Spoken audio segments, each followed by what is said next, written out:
Now for our keynote speaker tonight, and to introduce Archbishop Thomas Winsky will be Rabia Khan, an Islamic scholar herself, and regularly lectures in schools and universities, and is involved in regular interfaith groups all around South Florida.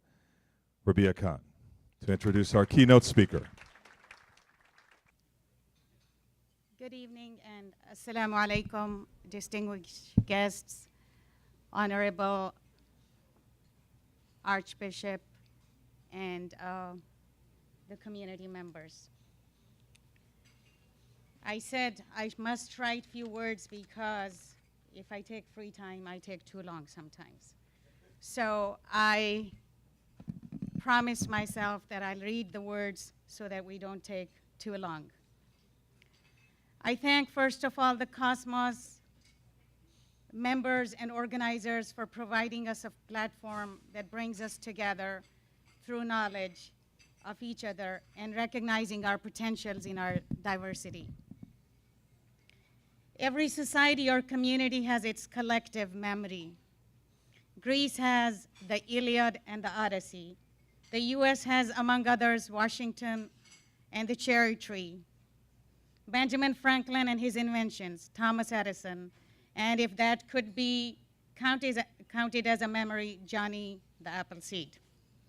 China has, among others, the Great Wall, the literature, the poetry, philosophy that display layers and dimensions of Chinese thought. And Honorable Archbishop, Muslim memory has a remarkable story of Muslim-Christian relationships that began in the very early time of Islam's emergence. And that's the story when Muslims were going through oppression in their own land, among their own tribesmen. And the Prophet told them there's a king in Abyssinia who is the just king. Go and ask him to protect the human dignity and the freedom of religion.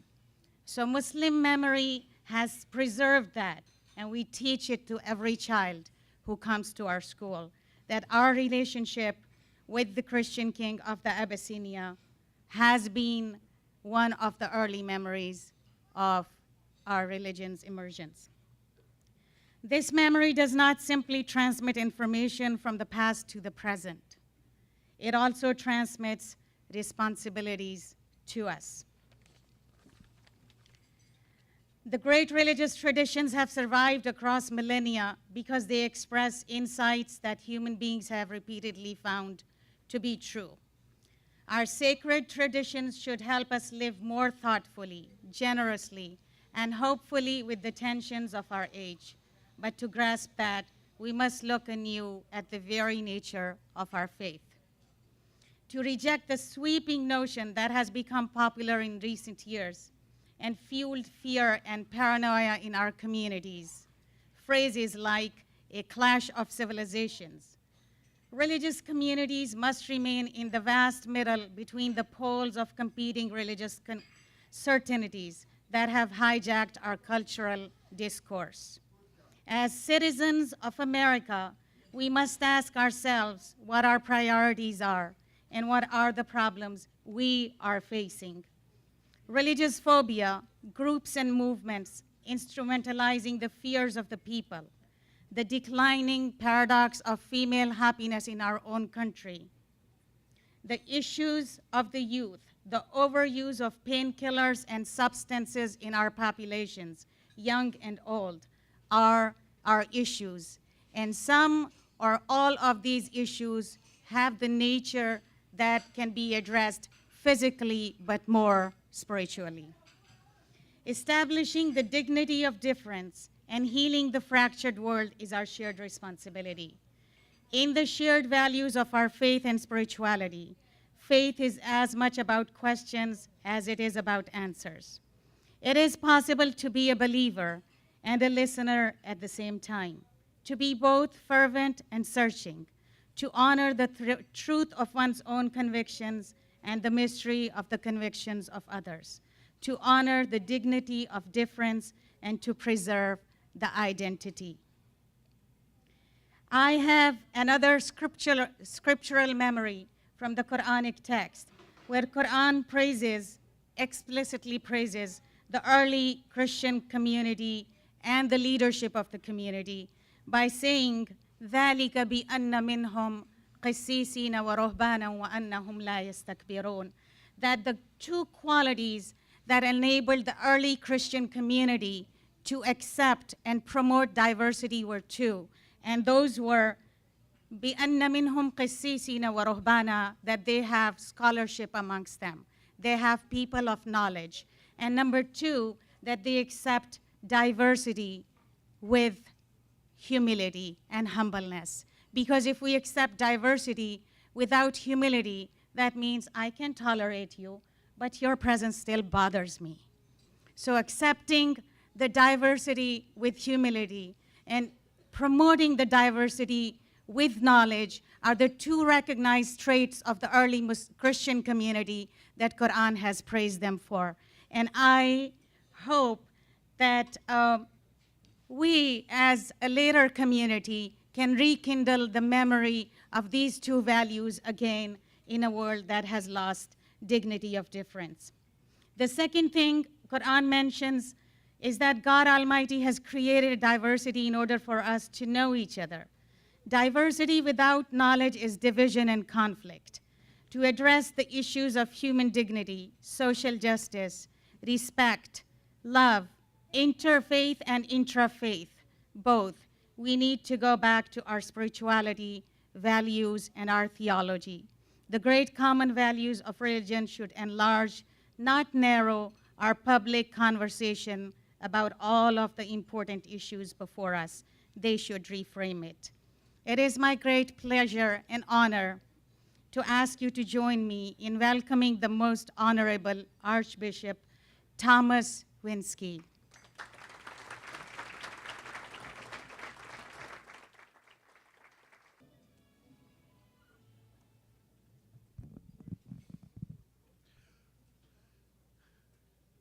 Thank you for inviting me this evening.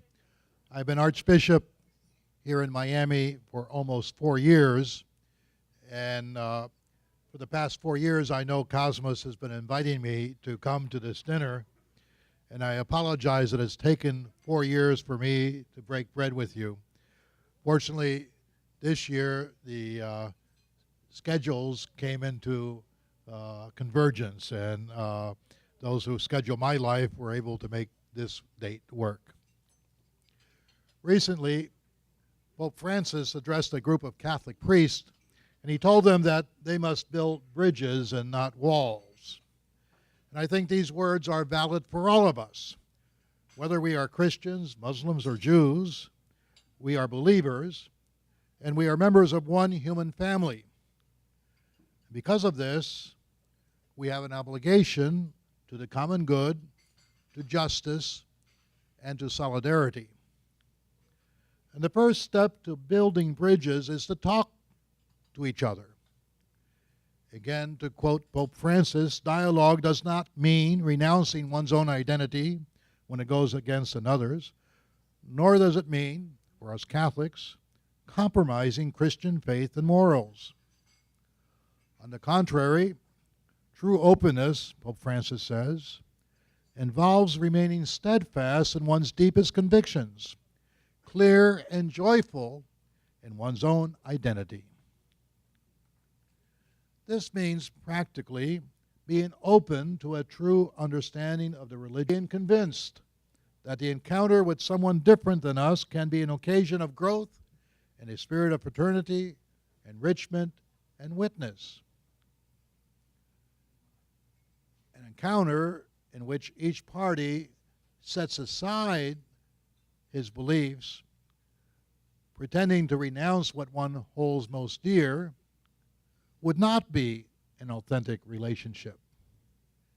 It would be, rather, a false fraternity. Such a false fraternity in which we would bracket our beliefs and put them into parentheses as if they did not matter to us, such a false fraternity would not build any bridges. It would, I am afraid, lead to building only higher and more impenetrable walls. Dialogue, interfaith dialogue, does not seek to split the differences. Rather, it seeks to understand those differences. And I've said this to Jewish groups. Dialogue should strive for mutual understanding of one another's differences so that each party recognizes himself or herself in what the other party says about him or her.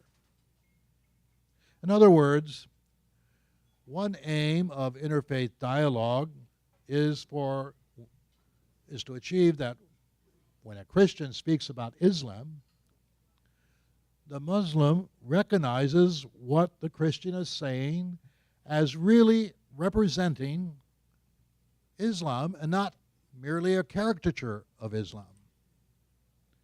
And the converse is also true, that when a Muslim speaks of Christianity or Catholicism, the Catholic should be able to recognize what the Muslim is saying as really representing his faith. Too often, dialogue breaks down because of the lack of effort to get beyond the caricatures that we have of one another. Now, this dialogue can be more effective when it springs from the experience of living with each other, from day-to-day living within the same community and culture.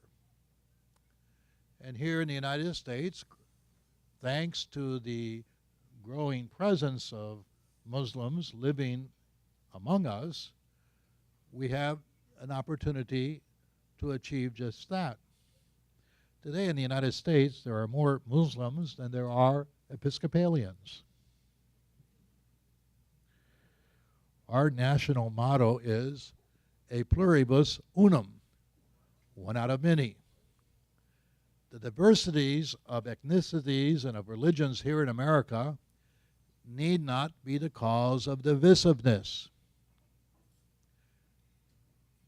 Our recent popes have said, each in his own turn, religion must never be used as a reason for conflict. As believers, we acknowledge the God who created the human family.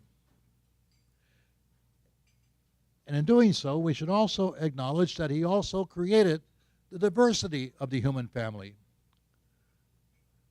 And he created that diversity not to divide us, but to enrich us. Sin divides, not religion. Human pride divides, not faith. Thus, here in the United States, people of diverse religions can live, work, and also play together. This experience of living with each other can open for all of us new possibilities, new opportunities for dialogue, and not only for dialogue, for we can and we must cooperate with one another, especially in helping the poor. 50 years ago, the Catholic Church initiated a dialogue with people of other faiths. Nostra Aetate was an important document issued by the Fathers of the Second Vatican Council on interfaith relations. And it calls upon Catholics to enter into discussion and collaboration with members of other religion. The Council Fathers said, "Let Christians, while witnessing to their own faith and way of life, acknowledge, preserve, and encourage the spiritual and moral truths found among non-Christians, also their social life and culture." At different times and in different places, Christians and Muslims have lived together side by side. There have been moments of harmony and moments when dialogue broke down. The history of the relationships between Christians and Muslims is marked by lights and shadows. But we should not be condemned by the past. And each side certainly could present its own litanies of grievances.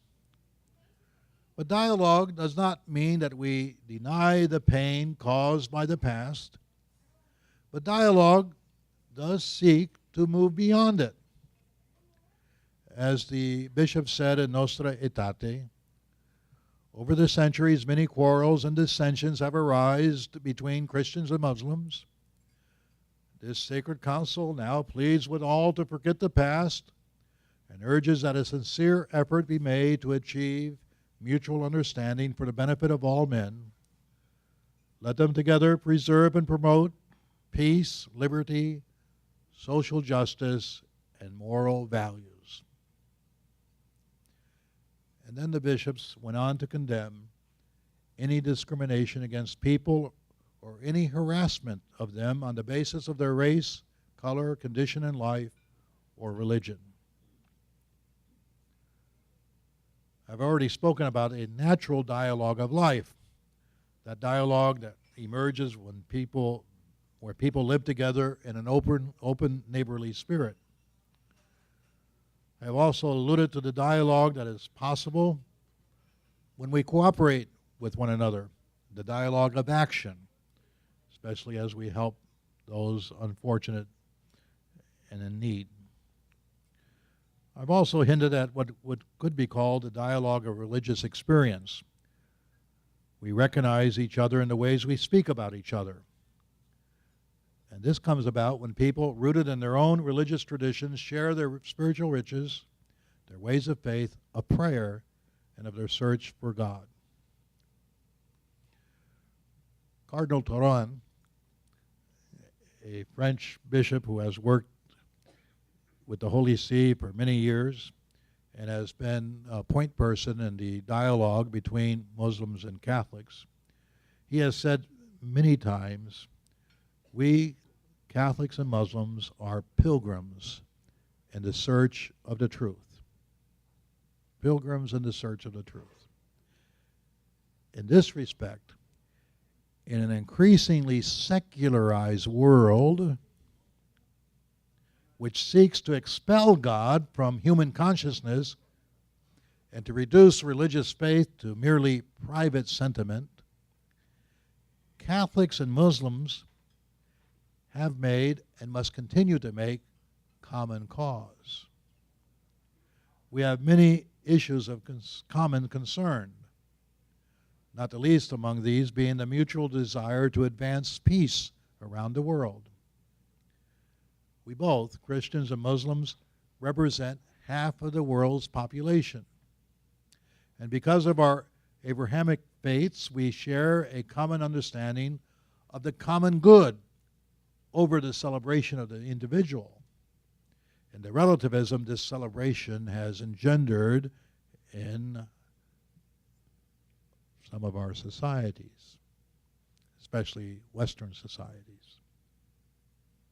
Catholics and Muslims both give priority to the family and to marriage as the foundation of culture. In a world in which the ascendant secularism of our times wishes to organize society, et si Deus non daretur, a Latin phrase that roughly translated could be rendered as if God does not matter. In the face of this secularism, this radical secularism that wants us to pretend, that wants us to organize our lives as if God does not matter, we, Christians and Muslims, must give a common witness to our belief that God does matter. Those who would build a world without God will end up building a world against man, against the human person. For without reference to the transcendent, without acknowledging that we were all created for more than just to die one day, man has no hope and thus no future.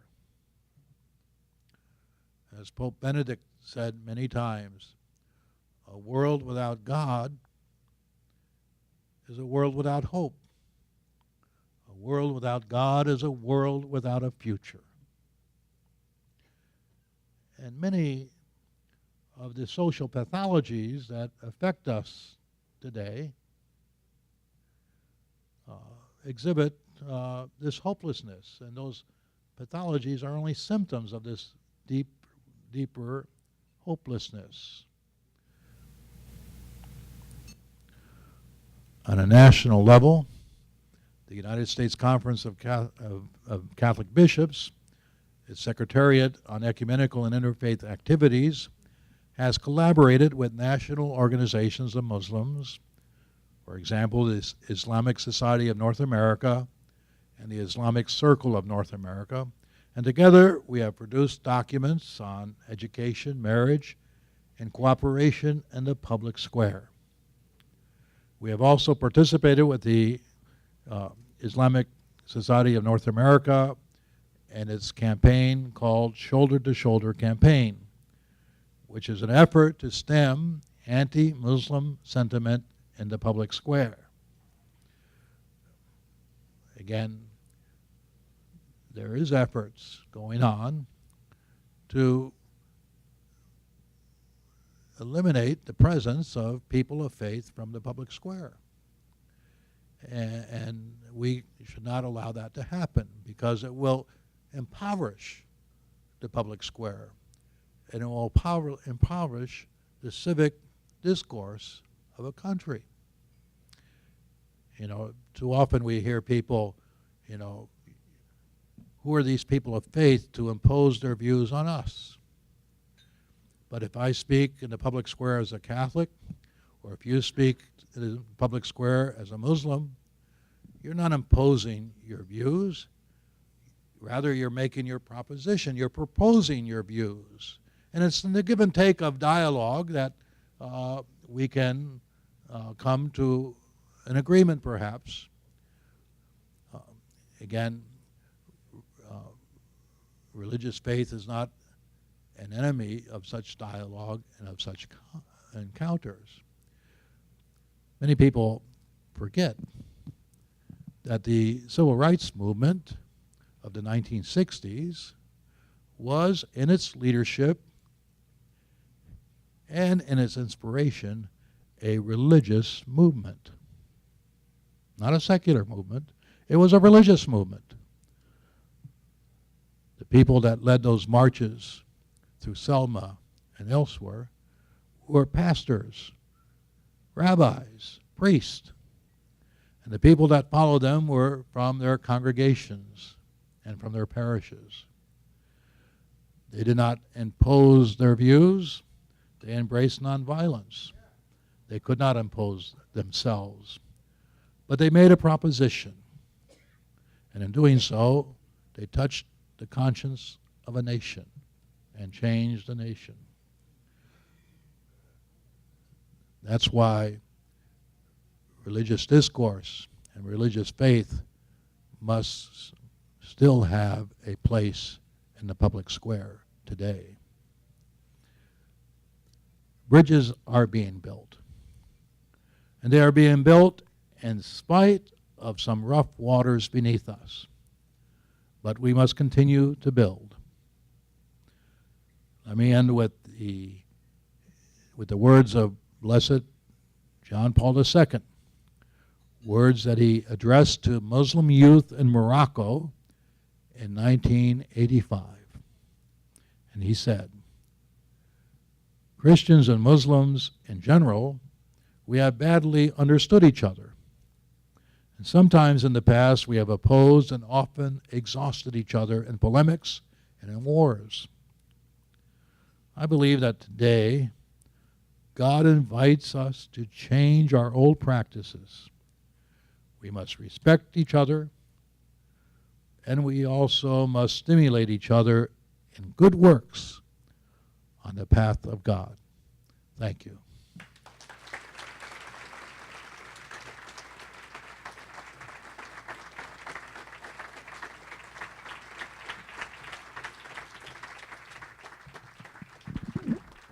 Archbishop Thomas Winsky, thank you.